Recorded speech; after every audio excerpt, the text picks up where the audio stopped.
제가 몇 번 이제 강단에서도 얘기한 적이 있는 것 같은데, 제가 고등학교 시절에 노래 부르는 걸 굉장히 좋아했습니다. 듣는 것도 좋아하고 부르는 것도 좋아했는데, 그때 이제 주로 가요를 들었죠. 가요를 듣는데 노래를 막 들으면서 이제 부르고 싶은 노래를 이제 생각하는 거예요. 어떤 노래를 불러볼까, 어떤 노래를 연습해볼까 생각하면서 노래를 듣는 거죠. 그러다가 이제 틈만 나면 친구들과 이제 학교 근처에 있는 노래방에 가서 그 노래를 불러보는 거예요. 연습하는 거예요. 그러다가 이제 21살이 되었을 때에 한동안 21살부터 한동안 노래를 좀 배울 수 있는 기회가 있었습니다. 우리가 요즘 보컬 트레이닝이라고 하는 그 노래를 배우는 시간을 가졌는데 벌써 10년이 넘은 일이에요. 그래서 그때 배웠던 것들은 지금 생각이 하나도 안 나고 지금은 그냥 부르고 싶은 대로 노래를 부르는데, 그때 열심히 노래를 배웠던 기억이 있습니다.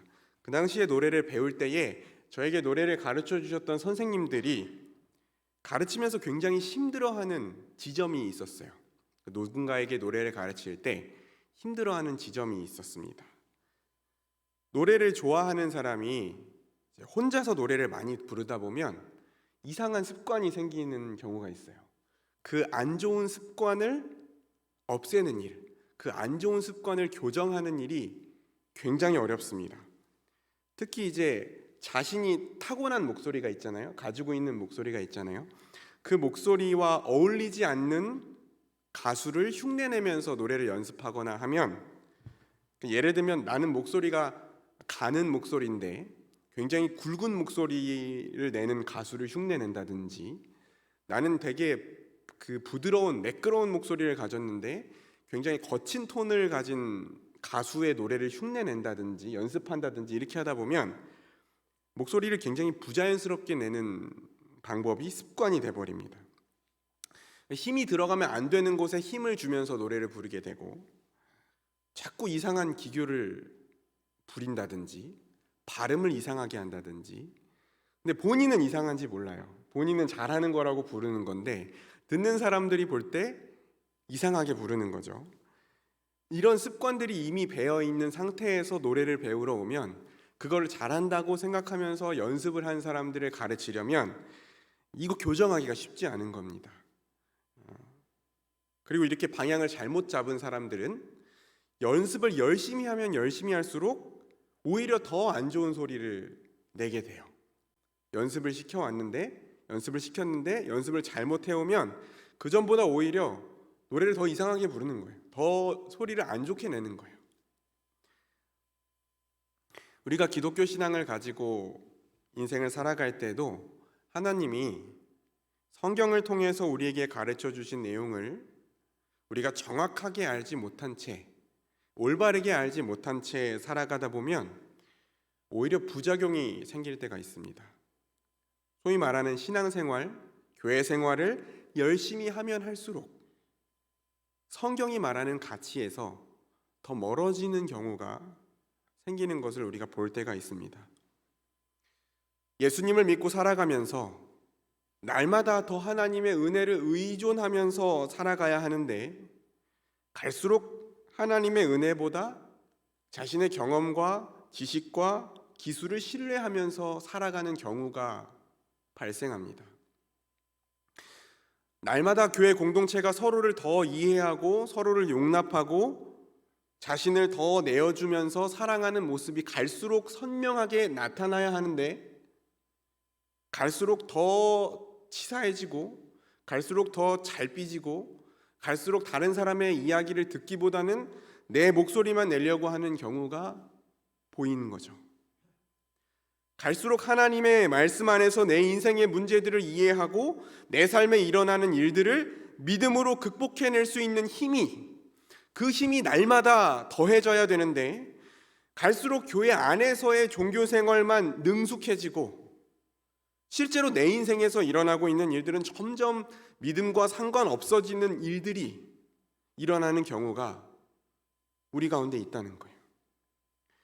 오늘 우리가 읽은 본문에 나오는 블레셋 사람들은 이 잘못된 지식과 잘못된 가치관을 가지고 열심을 내는 사람들의 모습을 보여줍니다. 그리고 우리가 읽지는 않았지만 우리가 읽은 본문 이후에 나오는 이스라엘의 베세메스라는 지역에 사는 사람들의 모습을 보면 비슷한 모습을 보여주고 있어요. 우리가 이 말씀을 통해서 우리 자신을 좀 돌아보고 어떻게 해야 우리가 갈수록 부작용이 일어나는 신앙생활이 아니라 올바른 열매가 나타나는 신앙생활을 할 수 있는지에 대해서 한번 생각해 보도록 하겠습니다. 지난번에 저와 함께 수요일에 나눴던 사무엘상 말씀 한번 되짚어 볼게요. 하나님의 언약 백성인 이스라엘과 블레셋이라는 나라가 전쟁을 치렀습니다. 그런데 하나님께서 이 이스라엘이 하나님께 죄를 짓고 하나님에게서 떠나 있었기 때문에, 하나님의 백성인 이스라엘이 그 당시에 하나님께 죄를 짓고 하나님을 떠나 있었기 때문에 그들이 그 죄를 깨닫고 회개하게 하기 위해서 하나님께서 이스라엘이 블레셋에게 전쟁에서 패배하게 하셨습니다. 그런데 이 이스라엘은 자신들의 죄를 인정하고 회개한 것이 아니라 어떻게 착각했냐면 저 실로에 있는 여호와의 언약궤가 이 전쟁터에 있지 않았기 때문에 우리가 전쟁에서 졌다고 착각을 했습니다. 그래서 그 실로에 있는 언약궤를 전쟁터로 가지고 왔지만 그들의 문제가 해결되지 않았기 때문에 이전보다 더 크게 블레셋 사람들에게 패배했고 결국에는 그 하나님의 언약궤를 블레셋 사람들이 빼앗아 갔습니다. 블레셋 사람들도 큰 착각을 하고 있었어요. 블레셋 사람들이 전쟁에서 이겼잖아요. 자신들이 섬기는 신인 다곤이 이스라엘이 섬기는 신 여호와보다 더 강하기 때문에 자신들이 이겼다고 착각을 했습니다. 그래서 여호와의 언약궤를 전리품으로 가져와서 자신들이 섬기는 다곤의 신상이 있는 그 신전에다가 갖다가 놨어요. 그런데 하나님께서 그 우상 다곤의 그 신상을 박살내고 여호와의 궤 앞에 엎드리게 하셨을 뿐만 아니라 이스라엘 그 블레셋 사람들의 도시에 재앙을 내리기 시작합니다. 전염병이 돌면서 많은 사람들이 죽어나가고 블레셋 사람들 사이에 악성 종기가 생기는 재앙을 하나님께서 내리셨어요. 블레셋 사람들이 여기저기로 법궤를 보내봤지만 가는 곳마다 이 하나님의 재앙이 내렸습니다. 결국에는 이들이 사람이 살지 않는 도시가 아닌 들판에다가 여호와의 언약궤를 갖다 놓고 7개월이 흘렀어요. 오늘 우리가 읽은 본문이 거기서부터 시작되는 내용입니다. 7개월이 지난 뒤에 이 블레셋 사람들이 이 법궤를 여호와의 언약궤를 어떻게 처리해야 할까를 이제 고민하기 시작하는 겁니다. 그들의 신들을 섬기는 제사장들, 그러니까 하나님을 섬기는 제사장이 있는 것처럼 그 이방의 우상들을 섬기는 제사장들이 있었습니다. 그 제사장들과 점술가들을 불러 모아서, 쉽게 말하면 종교 지도자들을 불러 모아서 이 이스라엘의 신의 궤를 어떻게 처리해야 될까? 이걸 돌려보내야 되는데 어떤 방법으로 다시 돌려보내야 될까? 이걸 회의를 하는 거예요. 블레셋 사람들은 출애굽 사건도 알고 있었습니다. 이스라엘 백성들이 400년 동안 애굽에서 노예 생활을 했잖아요. 그때 하나님께서 이스라엘 백성들을 내보내라고 말씀하셨는데 애굽 왕 바로가 계속해서 내보내지 않았죠. 그러면서 그 애굽에 여호와 하나님께서 10가지 재앙을 내리셔서 이집트가 완전 쑥대밭이 됐던 사건을 이들이 알고 있었습니다. 그러니까 우리도 고집 부리지 말고 빨리 이 언약궤를 돌려보내자. 이 이스라엘의 신의 궤를 그들에게 돌려보내자. 근데 도대체 어떻게 돌려보내야 될 것인가를 머리를 맞대고 블레셋의 종교 지도자들이 회의를 했습니다. 이 이스라엘 신의 궤를 어떻게 돌려보내야 할 것인가? 블레셋 종교 전문가들이 내린 결론이 뭐냐면, 제사장들과 점술가들이 내린 결론이 뭐냐면, 이스라엘의 궤를 그냥 돌려보내면 안 된다. 그냥 돌려보내면 안 되고 반드시 속건 제물을 바쳐야 된다라고 말하는 거예요. 지난번에도 잠깐 말씀드렸는데 이 당시에 고대 이스라엘 주변에 있는 나라들이 여러 신들을 섬겼잖아요. 바알도 섬기고 여러 가지 신들을 섬겼는데 그들이 생각하는 신들은 아주 변덕스러운 신들이었어요.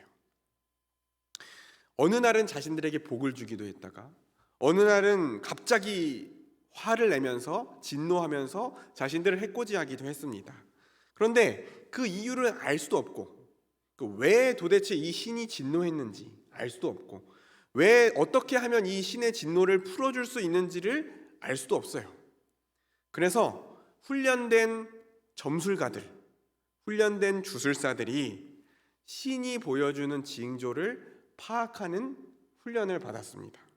그래서 도대체 이 신이 왜 진노했는지, 어떻게 이 진노를 풀어줘야 하는지를 여러 가지 방법을 통해서 징조를 살펴서 해석하고, 그래서 그게 합당한 제사를 드리곤 했습니다.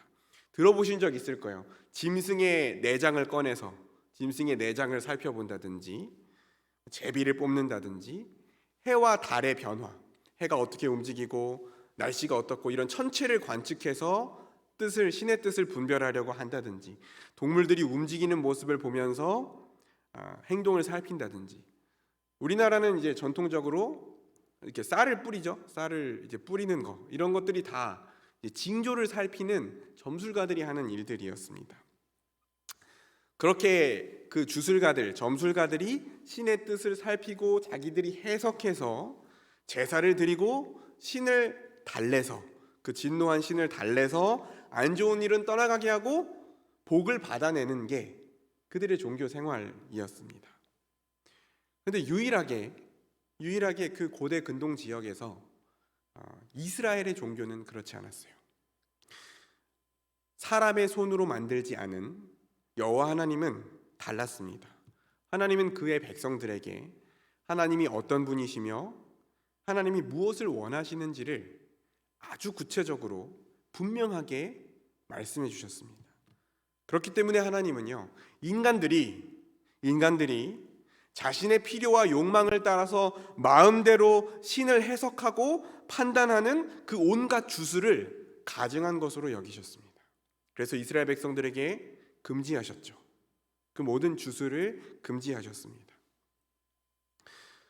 바벨론 사람들은 이 이스라엘의 신 여호와의 진노를 풀어주고 더 이상 자기들이 재앙을 받지 않기 위해서 그 전염병의 원인으로 보이는 쥐의 형상을 금으로 만들었습니다. 그리고 자기들에게 퍼져 있는 악성 종양의 모습을 금으로 만들었어요. 종양을 어떻게 금으로 만드는지 잘 모르겠는데 그걸 만들었습니다. 몇 개씩 만들었냐면 5개씩 만들었어요. 블레셋은 5개의 주요한 도시를 중심으로 이루어진 국가였는데 그 각 도시의 방백들, 통치자들의 숫자만큼 5개씩 만들었습니다. 이걸 가지고 여호와께 드리면, 속건제를 드리면 여호와의 진노가 풀어질 것입니다 라고 점술가들이 나름대로 분석하고 회의해서 결론을 내린 것이죠. 여러분, 하나님이 이스라엘 백성에게도 속건제를 드리라고 말씀하셨거든요. 명령하셨거든요. 레위기에 보면 5가지 종류의 제사가 등장하는데 거기에 속건제를 어떻게 드리는지를 하나님께서 레위기에 기록해 놓으셨어요. 속건제는요, 하나님과 이웃에게 지은 죄를 속죄하고 배상하는 의미의 제사거든요. 하나님께서 속건제를 어떻게 드리라고 말씀하셨냐면, 흠없는 순양, 우리가 익숙한 얘기들이 이제 나오죠. 흠없는 순양의 콩팥과 기름을 태워서 드리도록 하나님께서 구체적으로 제사하는 방법을 말씀해 주셨습니다. 그러니까 블레셋 사람들이 마련한 속건 제물은 하나님의 말씀과 전혀 상관없이 그들의 경험과 그들이 행하던 종교적인 지식들을 바탕으로 마음대로 드린 제물이었던 겁니다. 그리고 언약궤를 보내기 위해서 수레를 만듭니다. 수레를 새로 만들었습니다. 하나님은 언약궤를 어떻게 옮기는가, 이 방법도 이스라엘 백성들에게 아주 구체적으로 말씀해 주셨습니다. 언약궤를 움직일 때는 레위 자손 중에 고핫 자손들이 언약궤에 꿰어져 있는 그 채를 어깨에 메고 제사장들이 그 레위인들이 그것을 운반하도록 하나님께서 명령하셨어요. 근데 블레셋 사람들은 언약궤를 어떻게 옮깁니까? 수레에다가 옮깁니다. 근데 그래도 나름대로 새 수레를 만들었어요. 원래 쓰던 수레 가져와서 싣진 않았어요. 새로 나무로 수레를 짰습니다. 그리고 그 수레에다가 이제 언약궤를 얹고, 새 수레에 언약궤를 얹고 자기들이 속건제물로 드린 그 5개의 금 쥐와 금 그 종양을 작은 상자에다 넣어가지고 언약궤 옆에다가 탁 놓습니다. 그리고 나서 이 수레를 누가 끌게 하냐면 암소 2마리가 끌게 했어요. 근데 성경에 보니까 이 암소들이 그냥 암소가 아니라 아직 젖이 나는 소들, 그러니까 그 송아지들이 아직 젖을 떼지 않은 어미소 2마리를 데려다가 한 번도 수레를 끌어본 적도 없고 지금 그 새끼들의 젖을 먹여야 되는 암소 2마리를 가져다가 이 수레를 끌게 했습니다. 여러분, 그러면 지금 젖을 먹어야 되는 송아지들이 있어요. 젖이 나고 있는 암소들이에요. 근데 송아지를 떨어뜨려서 다른 곳에다 두었습니다. 그리고 이 소들은 한 번도 수레를 끌어본 적이 없는 소들이에요. 그러면 이 소들을 가만히 놔뒀을 때 자연스럽게 이 암소들은 어디로 가려고 할까요? 자기 새끼들을 찾아서 가려고 하겠죠. 그 새끼들을 먹이고 지키려는 본능이 있잖아요. 사람들만 모성애가 있는 게 아니라 이 짐승들도 자기 새끼에 대한 강한 애착이 있잖아요. 본능이 있잖아요. 그런데 이 블레셋 사람들이 어떻게 생각했냐면, 어떻게 얘기했냐면, 이 젖나는 암소 2마리가, 수레를 한 번도 끌어본 적이 없는 이 암소 2마리가 똑바로 이스라엘의 베세메스까지 간다면, 이 수레를 끌고 간다면 우리에게 내린 재앙은 여호와가 내린 거다. 근데 만약에 그 소들이 그렇게 행동하지 않는다면 이건 우연히 일어난 일이다. 우리가 당한 재앙은 여호와, 이스라엘의 신 여호와가 내린 것이 아니라 그냥 우연히 일어난 일, 때마침 우연히 일어난 일로 생각하기로 했습니다. 지금 자기들이 회의를 했잖아요. 이 여호와의 신이 우리를 계속 친다.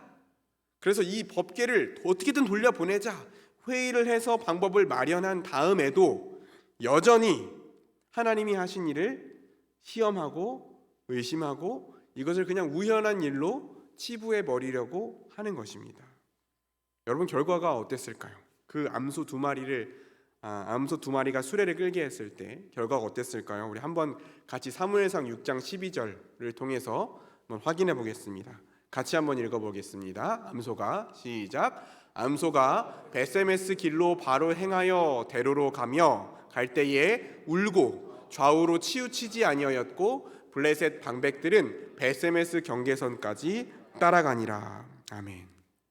이 암소들이 울면서, 이 운다는 게 눈물을 흘렸다는 건지 소리를 내면서 울었다는 건지 정확히 알 수는 없지만 그들이 슬퍼하면서 자기들의 새끼를 떼어놓고 있는 것을 슬퍼하면서 좌우로 치우치지 않고 베세메스까지 한 번도 끌어본 적이 없는 수레를 이끌고 갑니다. 그리고 블레셋의 통치자들이 이 법궤를 따라가면서, 이 수레를 따라가면서 그 수레가 베세메스 이스라엘의 지역 경계선까지 도착하는 것을 그들의 눈으로 확인해요.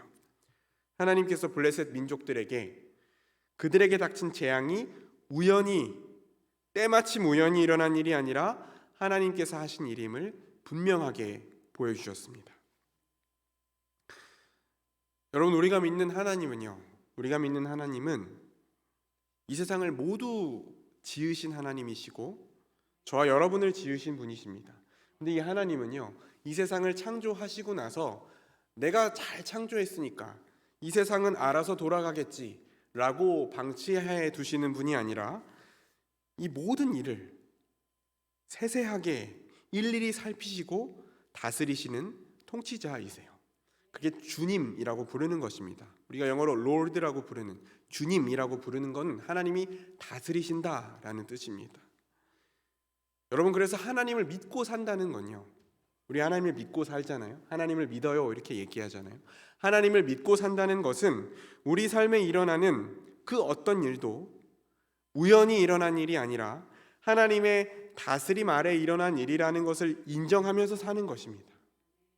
우리 하나님을 믿는다는 것, 그 모든 것을 주관하시고 다스리는 하나님의 통치 아래 일어난 것임을 믿으면서 인정하면서 사는 거예요.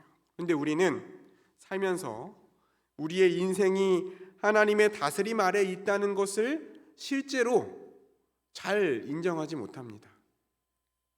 잘 믿지 못합니다. 잘 못 믿어요. 우리의 일상에서 일어나는 일들을 하나님과 상관없는 일로 여깁니다.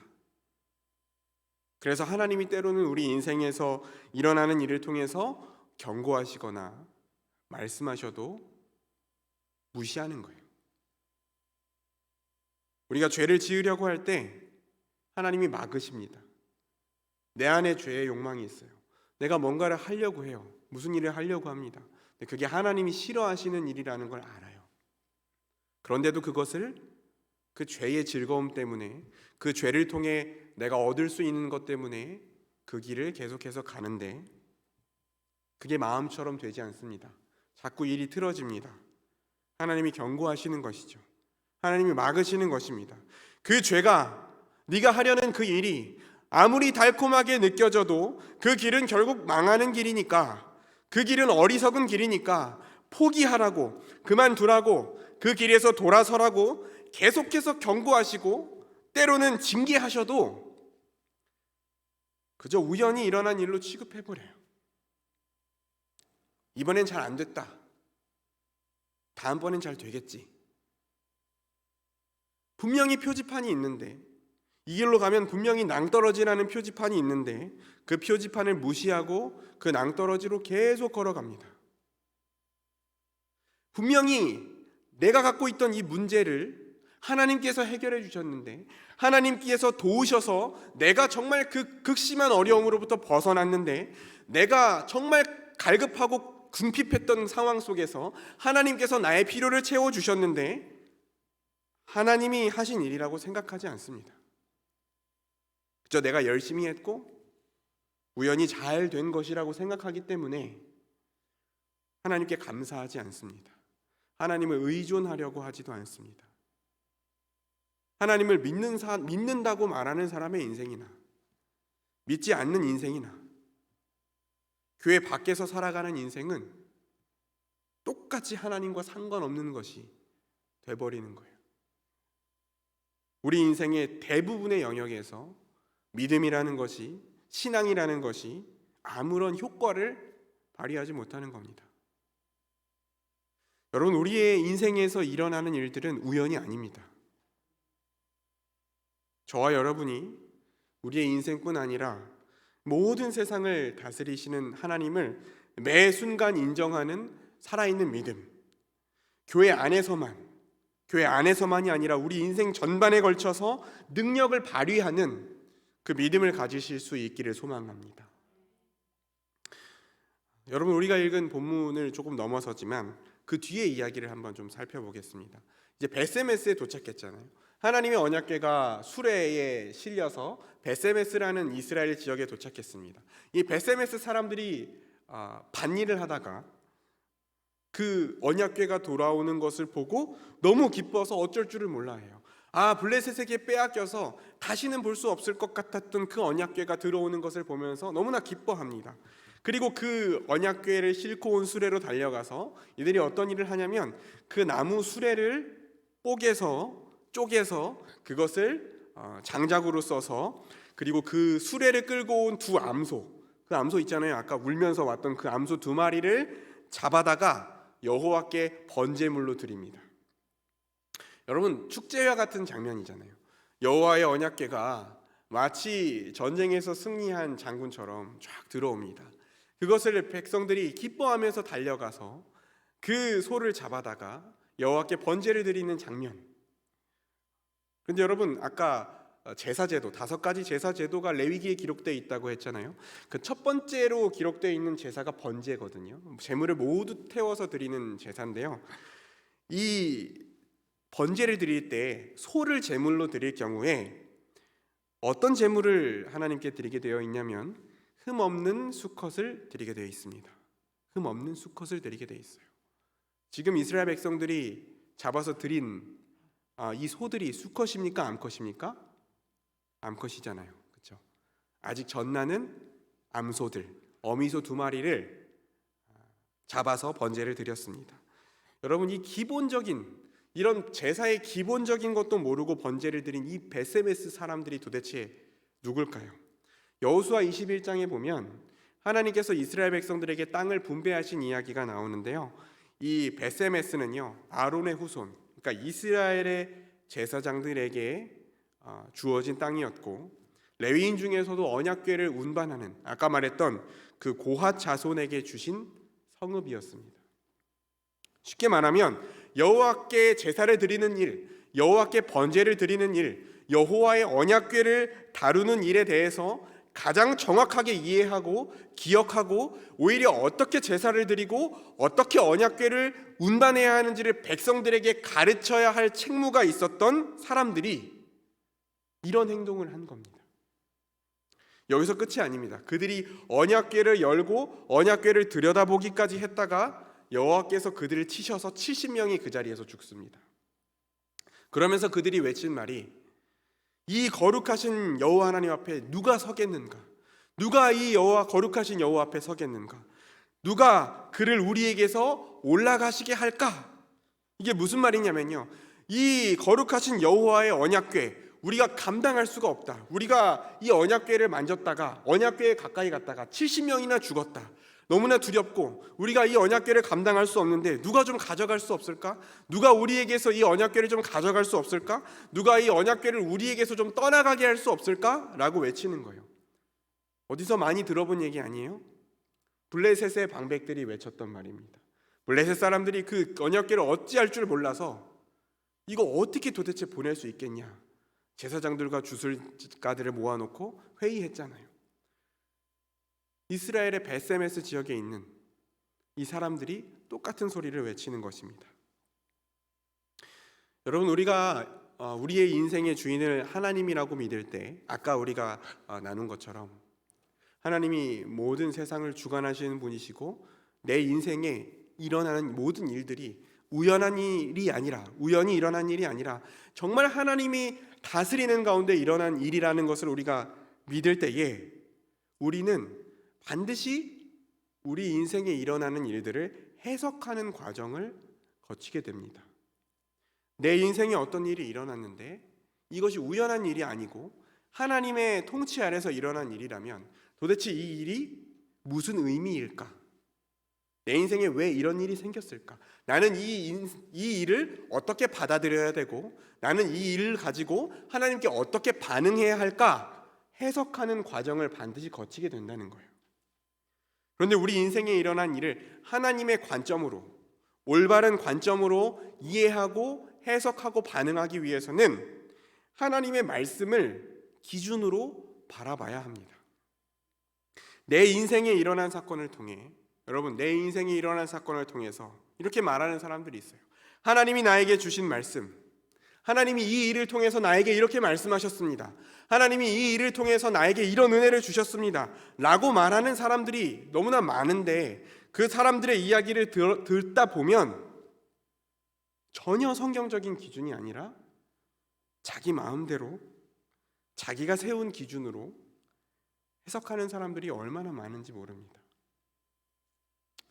마치 블레셋 사람들이 자신들의 생각대로, 자신들의 목적대로 금쥐와 금독종을 만들어서 속건제를 드려놓고 이렇게 하면 여호와의 진노가 풀리겠지 라고 생각했던 것처럼, 베세메스 사람들이 나무를 뽀개고 그 암소를 잡아서 번제로 드리면서 이렇게 하면 여호와께서 기뻐하시겠지 라고 생각했던 것처럼, 때로는 미신적인 생각으로, 우리가 어렸을 때부터 옛날부터 들어왔던 미신적인 생각으로, 때로는 율법주의적인 생각으로, 때로는 그냥 세상 사람들이 말하는 세속적인 성공의 원리를 따라서 내 인생에 일어난 일들을 해석하고 내 입맛대로, 내 입맛에 맞는 대로 받아들인 다음에 하나님이 하셨다 이렇게 얘기해요.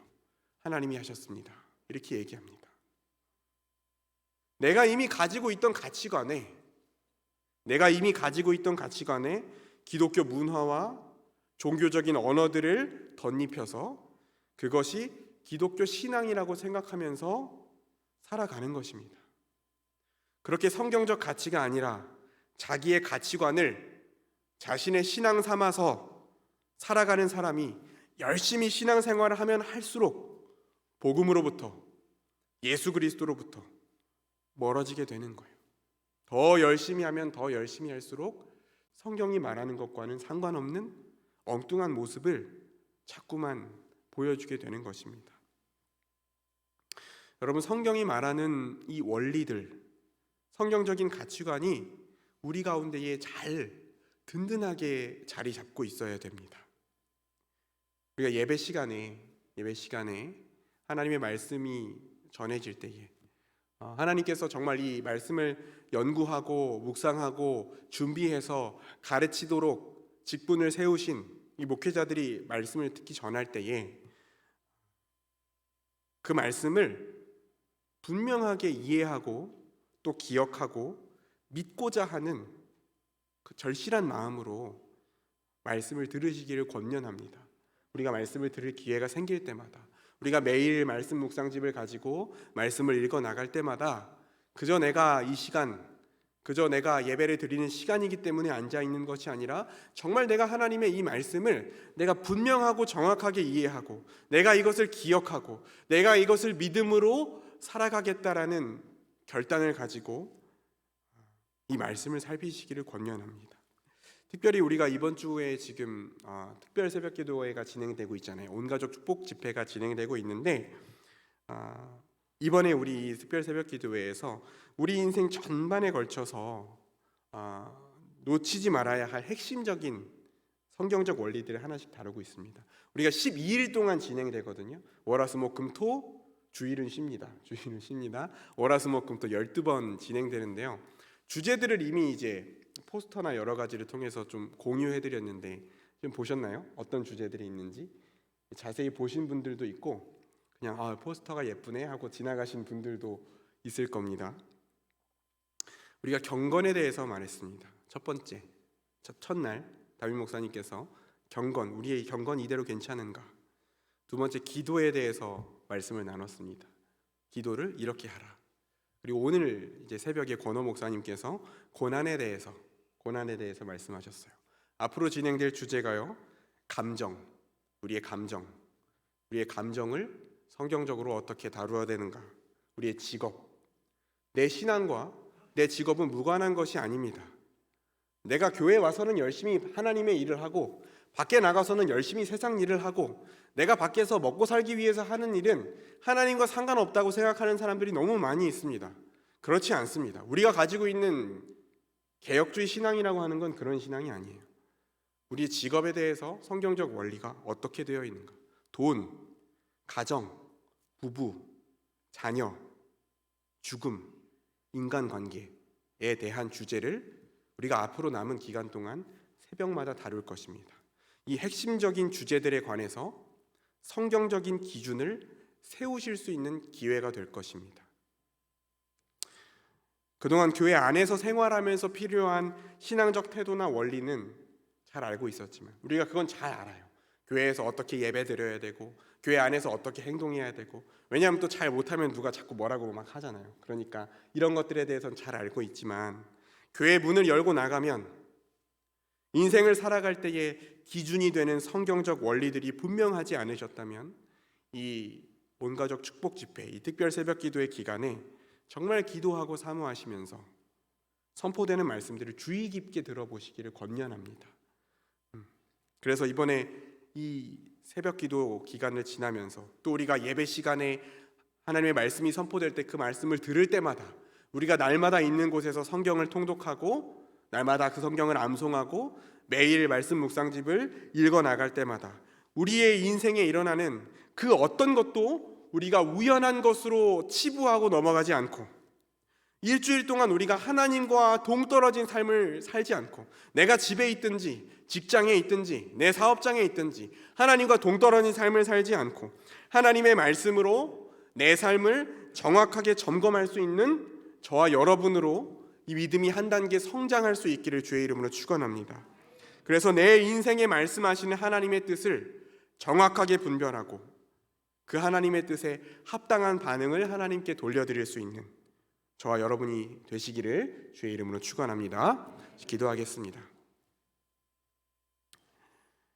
하나님 아버지, 우리의 아버지가 되시고 우리의 주님이 되시는 하나님을 잊고 마치 하나님과 상관없는 사람처럼 살아갔던 우리의 모습이 있다면 우리가 날마다 우리의 인생에 그 어떤 것도 우연히 일어나는 일이 없고 모든 것이 하나님의 주권적인 통치와 섭리 아래 이루어진다는 것을 우리가 신뢰하게 하시고 날마다 하나님을 경외하게 하시며 하나님께 감사하며 살아갈 수 있도록 은혜 베풀어 주옵소서. 우리가 하나님께서 우리에게 전해주신 그 말씀을 듣는 자리에 나갈 때마다 그 말씀을 차곡차곡 우리의 영혼에, 우리의 입술에, 우리의 머릿속에 새기고 쌓아 나갈 수 있게 하시고, 그래서 우리의 삶에 일어나는 모든 일들을 우리의 욕심과 우리의 가치관을 따라서 판단하는 것이 아니라 하나님의 말씀을 기준으로 올바르게 판단하고 합당한 반응을 하나님께 올려드릴 수 있도록 하나님 우리에게 지혜와 믿음을 허락하여 주옵소서. 예수님 이름으로 기도합니다. 아멘.